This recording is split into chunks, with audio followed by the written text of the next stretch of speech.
उप मुख्यमंत्री के लिए नामांकित 5 देश रत्न मार्ग वो एक अन्य मार्ग में क्यों मिलाया गया?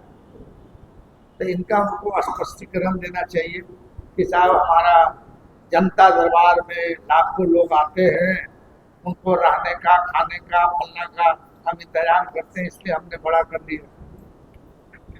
उप मुख्यमंत्री के नाम से नामांकित मकान जो था अब बदल गया होगा, जब ले लिए उसको तो दूसरा उप मुख्यमंत्री के नाम से मकान होगा जो ये करने में मार्ग में मिलाया गया। क्या सम्राट चौधरी जी मुख्यमंत्री आवास का नाम बदल लोक सेवक आवास रखा है? लोक सेवक आवास है?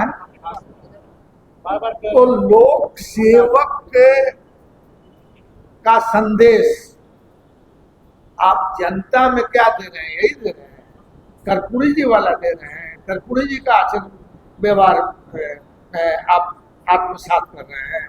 लालू जी वाला जो गरीबों को के साथ चटाई पे बैठते थे, खटिया पे बैठते थे, उसका दे रहे हैं। क्या दे रहे हैं? बीजेपी के राष्ट्रीय अध्यक्ष नितिन नवीन से 3 टेलर रोड, अब कौन कौन लोग हैं? मतलब जब भी सरकार शपथ लेती है, शपथ क्या लेती है कि बिना भेदभाव के हम काम करेंगे। और अगर शपथ लेने के बाद अगर आप भेदभाव कर रहे हैं, तब इसका मतलब है कि आप अगर ईश्वर की शपथ ली है तो ईश्वर को भी धोखा दे रहे हैं। और सत्य और निष्ठा की अगर आपने शपथ ली है तो वो भी ईश्वर के नाम से दिए हैं, तो अब ईश्वर सभी ठग रहे हैं। अब आप बता रहे हैं कि इन्होंने जो हमारी नेता आदरणीय राबड़ी देवी जी के मकान है, मतलब 6 महीना 1 साल से अपना कोशिश में है कि ये मकान को खाली करें। हमको लगता है शायद ऐसा कि ये जो अभी किस मकान को इन्होंने अपने में मिलाया है, किस मकान को मिला है? 5 देश रत्न। मुझको लगता है कि इसमें भी इनका काम नहीं पूरा हो। हालांकि कहने को उन्होंने अभी जो है जिस मकान में पूर्व मुख्यमंत्री नेता प्रतिपक्ष विधान परिषद रह रही हैं, उसको लगता है कि या तो पहले इस मंत्री के नाम से आवंटित करा के और फिर इस मकान को भी मुख्यमंत्री आवास में समेट ले। इतना बड़ा काम है, इनको तो समेटने में थोड़ा आसान होगा।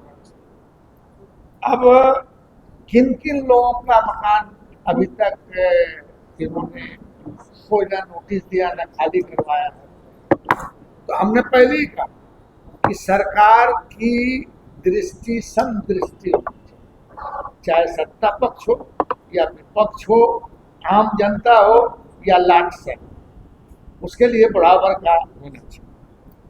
तो अब जानना चाहते हैं हम सरकार से कि नितिन नवीन जी किस हैसियत से सरकारी मकान में रहने, बड़े मकान।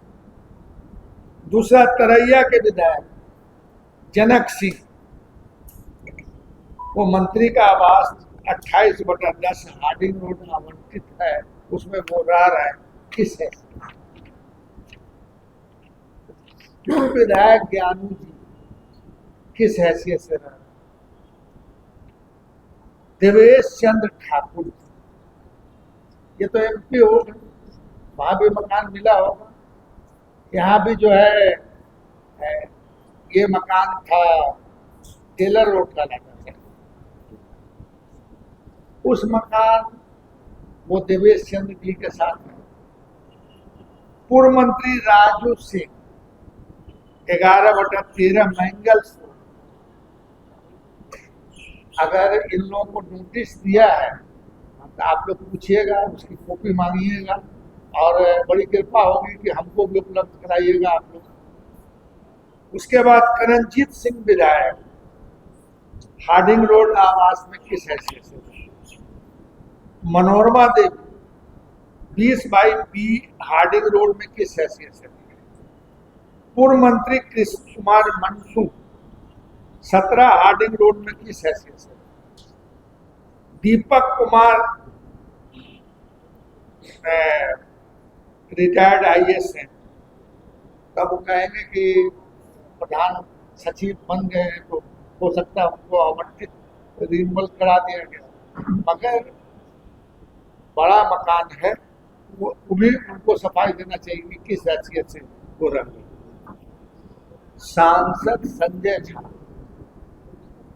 कितना दिन हुआ सांसद? ये M स्टैंड रोड में किस हैसियत से रहा? और लिस्ट बड़ी है। उपेंद्र कुशवाहा जी 24 स्टैंड रोड में किस हैसियत से रहा? क्या उन्हें आवास खाली करने के लिए नोटिस दिया गया है? क्या सभी विधायक जो केंद्रीय पुल के बंगलों में अनधिकृत रूप से रह रहे हैं उन्हें MLA फ्लैट में अलग से आवास क्या आवंटित नहीं किया गया? और अगर आवंटित किया गया है तो आवंटित मकान में क्यों नहीं गए हैं? और फिर सेंट्रल पुल के मकान में किस तरह से? आयोगों के कितने सदस्य हैं